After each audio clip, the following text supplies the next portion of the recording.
여러분, 오늘부터 우리는 룻기의 말씀을 듣습니다. 룻기의 이름은 왜 룻기일까요? 왜냐하면 룻이라는 사람의 이야기이거든요. 룻에 대한 기록, 그래서 룻기입니다. 룻과 룻의 시어머니인 나오미가 주로 등장을 하는데 그들에게 무슨 일이 일어나는지 한번 천천히 살펴보시죠. 근데 독특한 점이 하나 있습니다. 사실 이 당시는 상당히 남성 위주의 사회였단 말이죠. 그렇기 때문에 기록들 자체도 다 남자들 위주로 기록되어 있었습니다. 그런데 여성인 룻과 나오미가 이야기의 중심에 등장하는 기록이 있다는 것 자체가 정말 특별합니다. 사실 성경 인물들도 대부분 남성들이잖아요, 생각해보면. 왜냐하면 당대의 기록들이 거의 다 남성 위주로 기록되었기 때문인데, 하지만 성경 말씀에는 생각보다 많이, 그리고 그 당시의 기록들에 비하면 아주 많이 여성들에 대한 이야기를 기록하고 있습니다. 오늘 말씀에 등장하는 룻과 나오미도 그렇고요. 지난번 말씀 시리즈였던 에스더 시리즈의 주인공 에스더도 그렇고요. 창세기의 라합, 그리고 복음서의 마리아, 사도행전의 루디아에 이르기까지 당시 남성에 비해서 많이 소외되어 있었던 여성들에게 성경은 아주 관심이 많았습니다. 그래서 여성들에 대한 기록이 심심치 않게 등장하는 거죠. 우리가 이 룻기를 읽을 때 기본적으로 가지고 있어야 하는 시선이 바로 이것입니다. 소외된 자를 돌보시는 하나님. 자, 그럼 이번에는 룻기의 위치를 한번 살펴보시죠. 룻기는 어디에 있나요? 사사기 뒤에 있고 사무엘상 앞에 있습니다. 사사기와 사무엘상 사이에 끼어 있죠. 룻기의 첫 시작을 보면 이야기의 배경을 알 수 있습니다. 사사들이 치리하던 때에 그 땅에 흉년이 드니라. 유다 베들레헴의 한 사람이 그의 아내와 두 아들을 데리고 모압 지방에 가서 거류하였는데, 사사들이 치리하던 때라는 건 이 룻기의 바로 앞에 있는 성경책 사사기, 그 사사시대에 일어났던 일이라는 거거든요. 자, 여러분, 사사시대는 어떤 시대였을까요? 혹시 성경책을 가지고 있는 친구들이 있다면 지금 룻기 1장에서 한 장만 앞으로 넘겨보십시오. 그러면 사사기의 맨 마지막이 등장하거든요. 사사기의 맨 마지막 기록 21장 25절 말씀을 읽어드립니다. 그때 이스라엘에 왕이 없으므로 사람이 각기 자기 소견에 옳은 대로 행하였더라. 사사시대는 왕이 없었던 시대였습니다. 띠용. 정말 그들에게 왕이 없었습니까? 있었죠. 이스라엘 백성들을 인도하시는 여호와 하나님께서 그들의 왕이셨습니다. 하지만 사사기의 마지막 기록을 보니 그들은 사사시대에 마치 왕이 없는 것처럼 하나님의 말씀에 순종하지 않고 각자 자기 하고 싶은 대로 행하며 살았던 것 같습니다. 그렇게 아이러니하게도 사사기의 맨 마지막을 넘겨서 룻기 1장 1절과 2절에 보게 되면 한 사람이 등장하는데 그 사람은 바로 유다 베들레헴 사람 엘리멜렉입니다. 재미있는 것은 이 엘리멜렉이라는 이름의 뜻인데요. 엘리멜렉이라는 단어는 나의 하나님은 왕이십니다 라는 뜻을 가지고 있는 단어입니다. 엘리는 나의 하나님, 멜렉은 왕.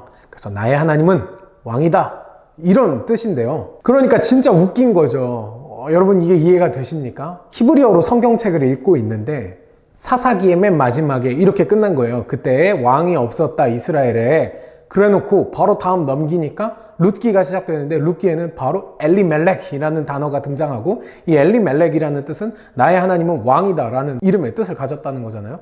이게 얼마나 웃깁니까? 왕이 없다고 말해놓고 지금 나의 하나님은 왕이다 라는 이름을 가진 어떤 사람이 등장하는 거예요. 이 복잡한 구조가 조금 이해가 됐으면 좋겠습니다. 그러니까 정리하자면 이런 겁니다. 엘리멜렉이라는 이름의 뜻은 나의 하나님은 왕입니다 라고 말하는 뜻을 가진 이름인데, 그렇게 살아가고 있었다? 그러지 못했다?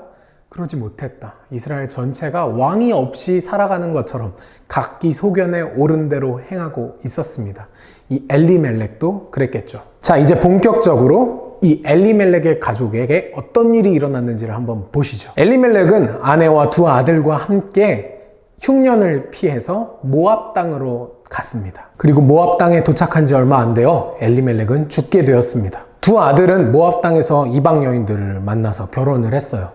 며느리의 이름은, 한 사람은 오르바, 한 사람의 이름은 바로 룻이었습니다. 그렇게 10년쯤 흘렀는데 나오미의 두 아들도 죽어버리게 됩니다. 어떤 일이 있었는지는 모르겠지만 남편과 두 아들을 잃은 나오미의 심정은 아주 처참했겠죠. 비극도 이런 비극이 없었을 겁니다. 그러던 어느 날 고향인 유다 땅에 이제 흉년이 그쳤다는 소식을 듣고 나오미는 다시 유다 땅 베들레헴으로 돌아가기로 합니다. 모압을 떠나기 전에 나오미는 이제 며느리들에게 작별을 고합니다. 나오미가 두 며느리에게 이르되 너희는 각기 너희 어머니의 집으로 돌아가라.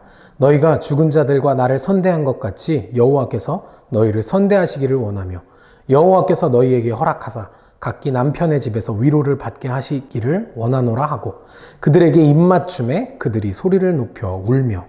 이 장면이 여러분에게는 어떻게 다가오십니까? 지금 나오미는 너무 힘들고 지치고 괴로운 상황 속에서도 며느리들에게 축복을 빌어주고 있습니다. 이제 너희가 너희 부모님 집으로 다시 돌아가라. 그리고 새로 남편을 만나서 이제 다시 행복하게 잘 살았으면 좋겠다. 나오미가 두 며느리에게 빌어주는 이 축복에는 사랑도 있고 안타까움도 묻어 있습니다. 눈물의 작별이 있고 나서 두 며느리는 나오미에게 떠나지 않겠다고, 우리 어머니를 두고 갈 수 없다고 이야기합니다. 하지만 나오미는 완강히 거절하며 이제 각자 살 길을 찾아 떠나가라고 이야기하고 있습니다. 그래서 두 며느리 중 오르바는 살 길을 찾아 떠나갑니다. 하지만 룻은 나오미를 떠나지 않습니다. 나오미는 룻에게 이렇게 말합니다. 네 동서는 그의 백성과 그의 신들에게로 돌아가나니 너도 너의 동서를 따라 돌아가라 하니, 이때 룻이 시어머니 나오미에게 하는 이야기가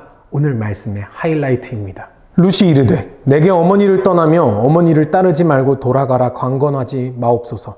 어머니께서 가시는 곳에 나도 가고 어머니께서 머무시는 곳에 나도 머물겠나이다. 어머니의 백성이 나의 백성이 되고 어머니의 하나님이 나의 하나님이 되시리니.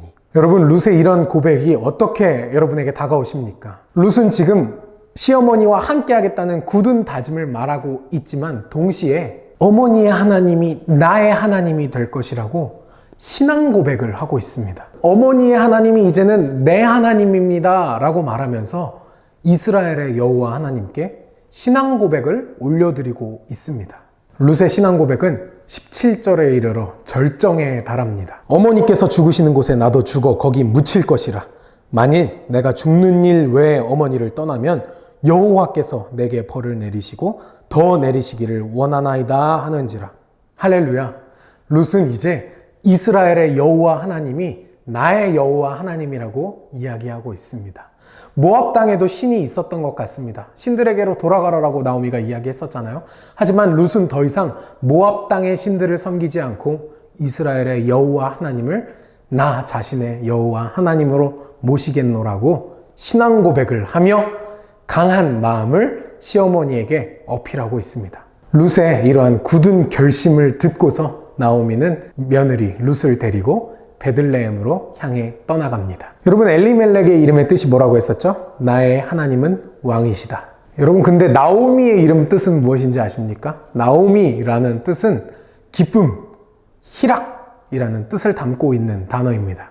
베들레헴 사람들은 모압으로 떠나갔던 나오미가 돌아온 것을 보고 몇십 년 만에 돌아왔는데 그 나오미를 알아보고 모압으로 떠나갔던 나오미다 이러면서 쑥덕쑥덕댑니다. 그랬더니 나오미가 베들레헴에서 자기 자신을 알아보는 사람들을 보며 그들에게 이렇게 얘기합니다. 나오미가 그들에게 이르되 나를 나오미라 부르지 말고 나를 마라라 부르라. 이는 전능자가 나를 심히 괴롭게 하셨음이니라. 이제 나오미는 기쁨이라는 뜻을 가진 자신의 이름 나오미가 아닌 괴로움이라는 뜻을 가진 마라라고 불리길 원하고 있습니다.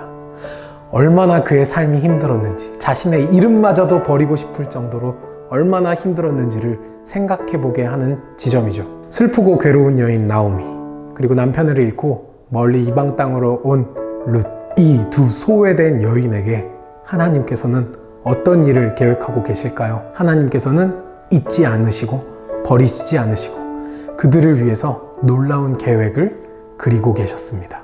나오미와 룻에게 어떤 이야기가 펼쳐질지 궁금하시다면 다음 주 예배의 말씀을 기대해 주십시오.